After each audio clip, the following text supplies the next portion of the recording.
تو میں عرض کر رہا تھا اتنا خدا تعالیٰ کو یاد کیجیے کہ اپنی کار دیکھو تو خدا یاد آئے کہ اللہ نے مجھے دی. کتنے بندے ہیں جن کے پاس سائیکل بھی نہیں. اپنا مکان دیکھیے تو پہلے اللہ پر نظر جائے. نعمتوں کو جب دیکھیے تو نعمت دینے والا بھی یاد آنا چاہیے یا نہیں؟ لیکن یہ کب ہوگا؟ جب جان سے زیادہ خدا پیارا ہوگا. جو لوگ کہتے ہیں نا کہ داڑھی رکھنا مشکل لگتا ہے, نظر بچانا مشکل لگتا ہے, کیونکہ جان آپ کو اللہ سے زیادہ پیارے ہے. جان اپنی زیادہ پیاری ہے, دل اپنا زیادہ پیارا ہے, اس لیے گناہ نہیں چھوڑتا کہ اپنا دل خوش ہو جاتا ہے گناہ کرنے. اپنی جان میں مزہ آ جاتا ہے. اپنے گال کو مزہ آتا ہے جب شیشے میں دیکھتے ہیں گال پر بال نہیں, داڑھی نہیں. جب خدا کی محبت اہل اللہ کی صحبت سے اللہ اللہ کرتے کرتے ایک دن انشاءاللہ ایسا آئے گا کہ اللہ تعالیٰ کی محبت جان سے زیادہ ہوگی, جان سے زیادہ, اہل ویال سے زیادہ, اور ٹھنڈے پانی سے زیادہ جو پیاس میں ہوتی. 3 محبت بخاری شریف کی روایت ہے کہ حضور فرماتے ہیں صلی اللہ علیہ وسلم عرض کرتے ہیں اے خدا اپنی محبت مجھ کو عطا فرما. اللہم انی اسألک حبک احب الی من نفسی, اللہم اجعل حبک احب الی من نفسی. اللہ کی محبت مجھے اتنی دے دے کہ میں اپنی جان سے زیادہ آپ کو پیار کروں, کہ جب آپ کا حکم ہو تو جان دینے میں مزہ آ جائے.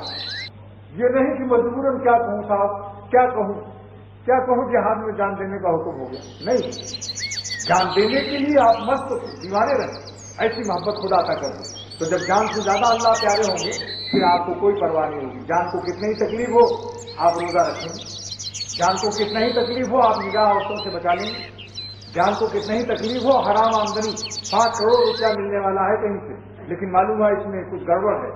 آپ سوکھی روٹی کھا لیں گے, چٹنی روٹی کھا لیں گے, مگر سود یا خدا تعالیٰ کی ناراضگی کی راہوں سے اس کو نہیں حاصل کریں. دال روٹی کھانے سے تو زندہ رہ سکتے ہیں, مرغ کھانے کے لیے حرام کمانا کیسے جائز ہو جائے؟ اور مرغ کھانے والوں کو دکھا گیا کہ ہاسپٹل میں داخل ہے, اور دال روٹی والوں کو دکھا گیا کہ ٹماٹر گالوں پر نچوڑا ہوا ہے, لال مرچ. چٹنی روٹی کھانے والوں کو دیکھا گیا کہ تندرست لال خون چپکا پڑتا ہے, اور جو مرغ اور یخنی پی رہے ہیں ان کو دیکھا کہ وہ اسپتالوں میں چیخ رہے ہیں. ارے حلال کی چٹنی روٹی پر آتی رہو. واللہ ثم واللہ تب تو قسمیں اٹھا رہا ہے کہ خدا کی نافرمانی کی راہوں سے مومن کو کبھی چین نہیں مل سکتا. گدھے کو تو بھوسا راس آ سکتا ہے, کافر کو گناہ راس آ سکتے ہیں. گدھے کو بھوسا راس آ سکتا ہے, انسان کے معدے کو بھوسا نہیں راس آ سکتا. مومن شریف انسان ہے, اللہ کا خاص بندہ ہے, کلمہ پڑھ چکا, اس کی روحانیت, اس کی لطافت پیدا ہو چکی کلمے کی وجہ سے, اس کو گناہ راس نہیں آئے گا. جو لوگ چاہیں چوری چھپے اپنی قسمت ہیں اور اپنی بدبختی کی راہیں کرتے ہیں, لیکن میں یہی کہتا ہوں کہ جس چیز کے لیے تم کر رہے ہو یہ چین نہیں, چین بے چینی پاؤ.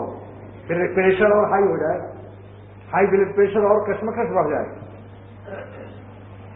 جیسے نمکین غذائیں ڈاکٹر منع کرتے ہی نہیں کہ نمکین غذا مت کھاؤ تمہیں ہائی بلڈ پریشر ہے, تو جسمانی ہائی بلڈ پریشر کے لیے میں نے ایک شعر بنا دیا. ڈاکٹر ہمارے عبدالسلام صاحب بیٹھے ہیں, انہوں نے وعدہ کیا تھا میں اس شعر کو لکھ دوں گا وہاں. جس غذا میں بھی ہو نمک شامل واجب الاحتیاط ہوتی ہے. ہائی بلڈ پریشر والوں کی جس غذا میں بھی ہو نمک شامل واجب الاحتیاط ہوتی ہے. شعر ہو گیا نا. اور روحانی ہائی بلڈ پریشر کسی کو, روحانی ہائی بلڈ پریشر بھی تو ہے, اس کے لیے کیا ہے؟ جن کی صورت میں ہو نمک شامل واجب الاحتیاط ہوتے ہیں. نص قرآن ہے یہ کہ تصوف نہ سمجھنا, خالی مدلل ہے یہ. قرآن پاک میں اللہ حکم دے رہے ہیں نگاہیں نیچی کر لو. جن کی صورت میں ہو نمک شامل واجب الاحتیاط ہوتے ہیں, کیونکہ تمہارا ہائی بلڈ پریشر پریشانی بڑھ جائے گی. ڈال کر ان پر نگاہ شوق کو جان آفت میں نہ ڈالی جائے گی. خواجہ صاحب کا شعر ہے, ڈال کر ان پر نگاہ شوق کو جان آفت میں نہ ڈالی جائے گی. نکالو یاد حسینوں کی دل سے ہے مجذوب, خدا کا گھر پہ عشق بتا نہیں ہوتا. اللہ کا گھر ہے یہ. مرنے والی سڑنے والی یہی شکلیں دیکھتے ہو قبروں میں کیا حال ہوتا ہے. ان پر دل مت ضائع کرو, مٹی پر اپنی مٹی کو مٹی مت کرو. کسی خاکی سے مت کر خاک اپنی زندگانی کو, جوانی کر فدا اس پر کی جس نے دی جوانی. خدا پر فدا ہو تو مٹی آپ کی قیمتی ہو جائے گی, ورنہ ایک دن آئے گا تم رو گی نہ اپنے جذبات پر. آج تو غضب پڑ رہے ہو ان کو دیکھ کر, ہائے آنکھیں ایسی ہو بال ایسے, ایک دن تمہیں رونا کیوں پڑتا ہے؟ اگر یہ محبت صحیح ہے کیوں روتے ہو؟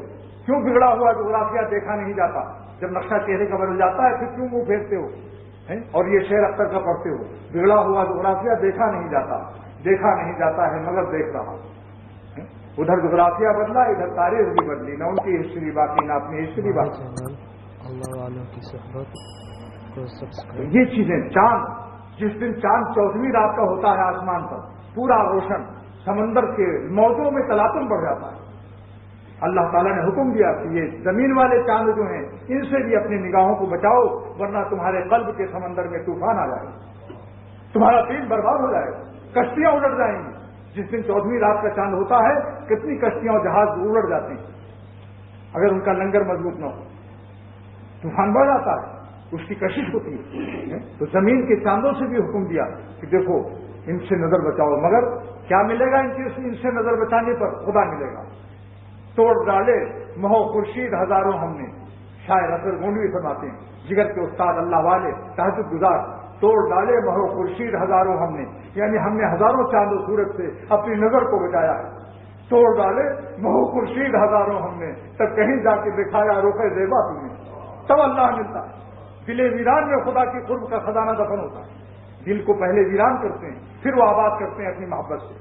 وہی مولانا روی فرماتے ہیں خزانہ شہر میں نہیں دفن ہوتا، خزانہ ویرانے میں ہوتا ہے.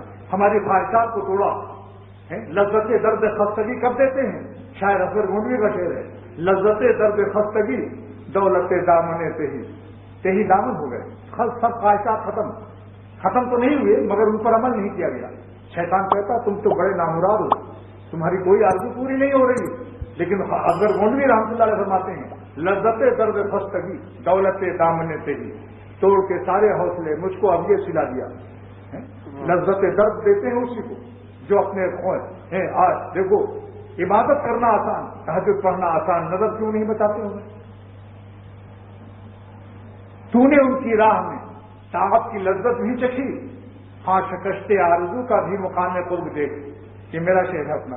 تو نے ان کی راہ میں طاعت کی لذت بھی چکھی، اے اشراق اور تہجد پڑھنے والوں، تلاوت کرنے کی لذت لوٹنے والوں، تو نے ان کی راہ میں طاعت کی لذت بھی چکھی، ہاں شکست آرزو کا بھی مقام قرب دیکھ. ذرا ایک ناجائز خواہش کو توڑ دے، اپنی نگاہیں بچا لے، پھر دیکھ کہ تجھے کیا ملتا ہے. کیونکہ براہ راست دل پر اس کا غم آتا ہے. نماز پڑھنے میں تو اٹھنا بیٹھنا جسم کی محنت ہے، یہاں قلب کی محنت ہے. دل بادشاہ ہے، جب بادشاہ مزدوری کرتا ہے تو خدا کی رحمت کو جوش آیا کہ یہ دل بھی اپنا دے رہا ہے مجھے. اسی سے لوگ بھاگتے ہیں. اسی لیے میں عرض کرتا ہوں کہ اللہ تعالیٰ کی محبت اپنی جان سے زیادہ، اپنے اہل و عیال سے زیادہ، اور ٹھنڈے پانی کی جتنی پیاسے کو ہوتی ہے اس سے زیادہ جب تک نہیں حاصل ہوگی گناہ کا چھوڑنا آسان نہیں ہوگا. سن لیجیے خوب، بخاری شریف کی حدیث ہے، ایسی تھوڑی ہو سرور عالم صلی اللہ علیہ وسلم نے مانگا ہے. جب تک خدا تعالیٰ کی محبت ہمیں اپنی جان سے زیادہ، اہل و عیال سے زیادہ، اور ٹھنڈے پانی کو جو پیاسے کو ہوتی ہے اتنی زیادہ نہیں ہوگی، ہم گناہ کے مزے نہیں چھوڑ سکتے. نعم البدل کو دیکھ کے توبہ کرے گا میر. نعم البدل پا کر تب آدمی چھوٹی بریانی دیکھ کر تب دال روٹی سے توبہ کر سکتا ہے. اس لیے میں ایک بار عرض کرتا ہوں کہ اہل اللہ کی صحبت اور اللہ کرنا اور خدا تعالیٰ کی اتنی محبت سیکھنا کہ جس سے خدا ہماری جان سے زیادہ پیارے ہو جائیں، عزیز تر ہو جائیں، جان سے زیادہ ان کی محبت معلوم ہونے لگے، اپنی بیوی بچوں سے زیادہ اللہ تعالیٰ کی محبت معلوم ہونے لگے. زیادہ کہہ رہا ہوں، چھوڑنے کو نہیں کہہ رہا ہوں. محبت بیوی بچوں کی 98 ہے، کوئی بالکل جائز، مگر اللہ تعالیٰ کی 99. میں زیادہ نہیں کہتا، 105 ڈگری نہیں کہہ رہا ہوں. غالب ہو جائے، غالب میں 1% سے بھی ہو جاتا ہے.